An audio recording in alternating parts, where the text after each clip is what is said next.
అందరికీ వందనాలు. మేము జూనియర్ క్లాస్ నుంచి వచ్చాం. మా అక్క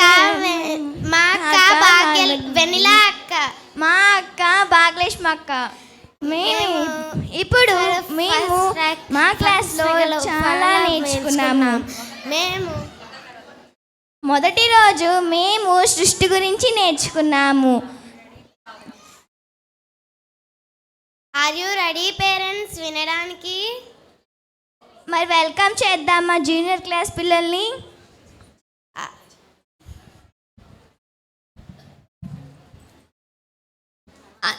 అందరికీ వందనాలు. నా పేరు సంజన. నేను జూనియర్ క్లాస్ నుంచి వచ్చాను. మా అక్క భాగ్యలక్ష్మి అక్క. నేను ఈరోజు సృష్టి గురించి చెప్పబోతున్నాను. దేవుడు సృష్టిని 6 రోజులు చేశాడు. మొదటి రోజు వెలుగు చీకటిని చేశాడు. రెండో రోజు ఆకాశాన్ని నీరుని వేరుపరిచారు. మూడో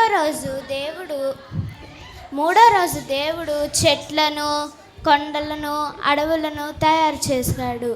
4వ రోజు సూర్యుడు, చంద్రుడు, నక్షత్రాలను తయారు చేశాడు.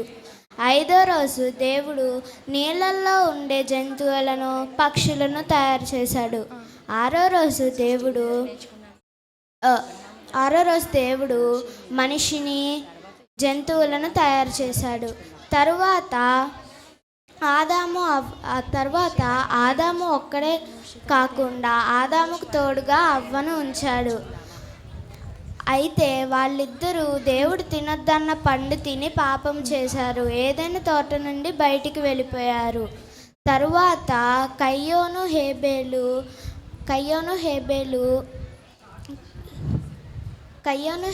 2 అన్నతమ్ములు ఉన్నారు.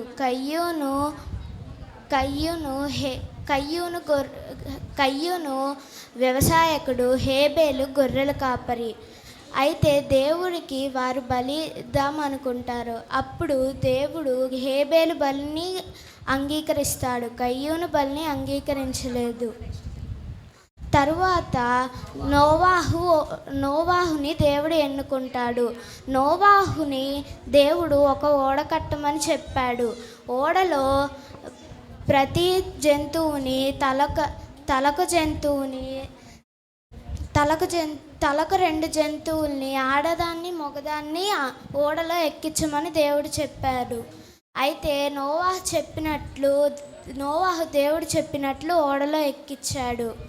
అయితే 40 రోజులు బాగా వర్షాలు కురిచాయి. తరువాత నోవాహు కుటుంబాన్ని దేవుడు ఆశీర్వదిస్తాడు.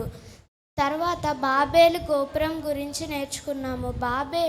బాబేలు గోపురాన్ని ఒక రాజు కట్టాడు. ఆ బాబేలు గోపురము పాపానికి గుర్తు. అయితే దేవుడికి నచ్చక దేవుడు దాన్ని కూల్చివేస్తాడు. అప్పటి నుండి వేరే భాషలు మాట్లాడడం మొదలయ్యాయి. తరువాత అబ్రహాము గురించి నేర్చుకున్నాము. అబ్రహాము సంతానాన్ని దేవుడు నక్షత్రాలు వెలుగు ఆశీర్వదిస్తానని చెప్పాడు. Thank you.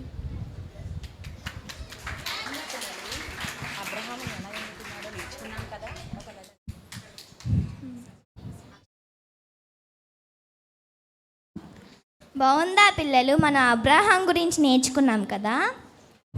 అవును సౌజన్య. ఇప్పుడు మోషేని దేవుడు ఎలా ఎన్నుకున్నాడో నేర్చుకుందాము. మోషే తర్వాత యెహోషువని దేవుడు ఎలా ఎన్నుకున్నాడో నేర్చుకుందామా? చూద్దామా పిల్లలు? విందామా parents? Are you ready parents?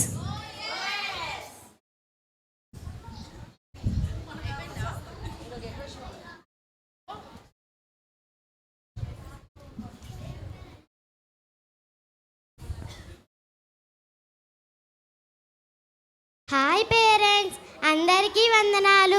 నా పేరు జెస్సీ. నేను విశ్వాసం గురించి చెప్తున్నాను. దేవుడు విశ్వాసంగా ఉండడానికి ఎన్నుకోబడి ఉన్నాను. నేను విశ్వాసంగా ఉండాలని నేర్చుకున్నాను. బైబిల్లో విశ్వాసంగా ఉన్న యెహోషువ గురించి నాకు తెలిసిన కొన్ని విషయాలు మీతో చెప్తాను ఫ్రెండ్స్. యెహోషువ ప్రయాణంలో ఎరుకో గోడ అడ్డు వచ్చిందని విశ్వాసంతో కూల్చివేయబడింది. యోర్దాను నది నీటి ప్రవాహంతో వచ్చిన విశ్వాసంతో అడుగు పెట్టగానే దారి ఇచ్చింది. విశ్వాసం ఉంటే ఎన్ని ఆటంకాలు వచ్చినా ముందుకే వెళ్ళాలని నేను నేర్చుకున్నాను. Thank you.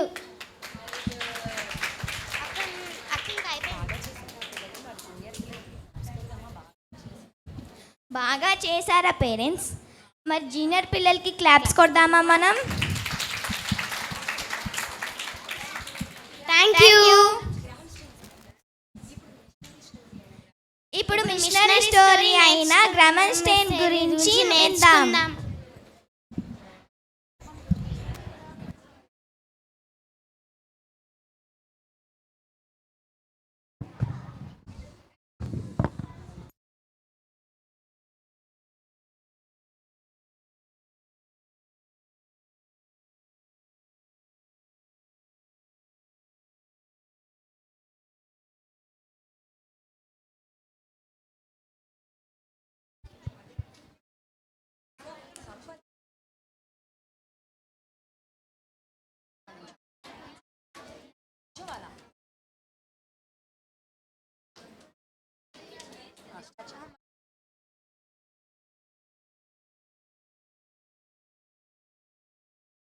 గ్రహం స్టెయిన్స్ 1941లో ఆస్ట్రేలియాలో జన్మించారు.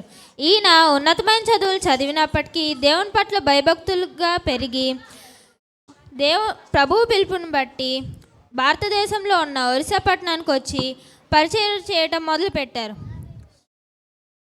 ఈయన కుష్ఠరోగుల మధ్య కనికరంతోనూ పేదవారి మధ్య ప్రేమతోనూ పరిచయం చేయటం మొదలుపెట్టారు.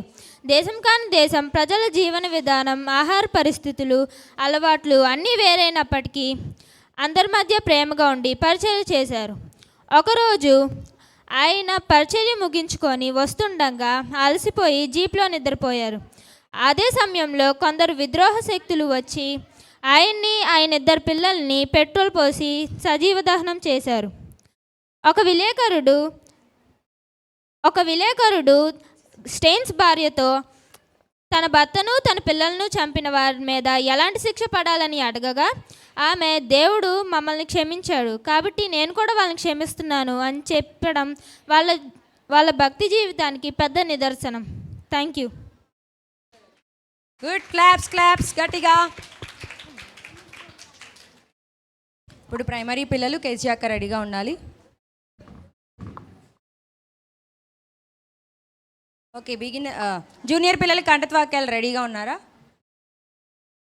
సుహృత్